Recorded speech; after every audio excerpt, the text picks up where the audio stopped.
ডিব্ৰুগড় জিলাৰ বাবে আজি ৰাজ্য চৰকাৰে কেন্দ্ৰীয় ৰান্ধনীশালৰ জৰিয়তে কণমানি ছাত্ৰ ছাত্ৰীসকলক মধ্যাহ্ন আহাৰ ভোজন যোজনাৰ এটা সুন্দৰ ব্যৱস্থা আৰম্ভ কৰিছে। ইয়াত এটা চেণ্ট্ৰেলাইজ কিটচেন হ'ব। ডিব্ৰুগড়ৰ প্ৰতিখন স্কুললৈ মিড ডে মিল যাব। চৰকাৰে 6 টকা 70 পইচা আৰু 10 টকা দিয়ে।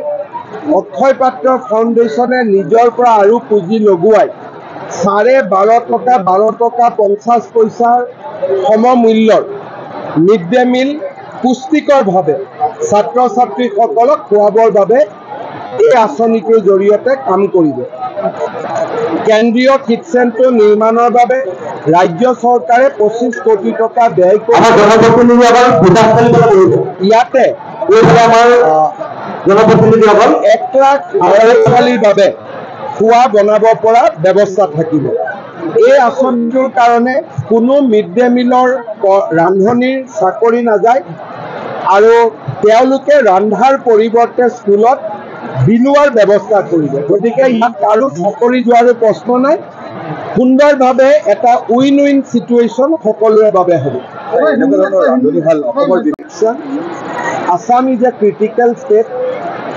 Only because of my warning, people will not stop anti-national activity. This is a huge conspiracy. There is a huge angle right from the days of independence. So it will not over because of my, despite my warning.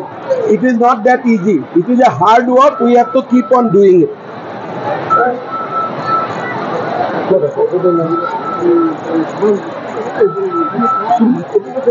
মই বুজিয়ে পোৱা নাই এইটো কোনো political post নহয়, এটা spiritual post হয়। Spiritual পোষ্টৰ উত্তৰ তেওঁ দিব পাৰিব না, এইটোতে কোনো পলিটিকেল পোষ্ট নহয়। কেতিয়াবা ময়ো লিখি থাকোঁ যে it is high time to quit everything. মানুহৰ মনত কেতিয়াবা স্পিৰিচুৱেল থট আহে, সেইটো পলিটিক্সৰ লগত যোগ কৰাটো উচিত নহয়।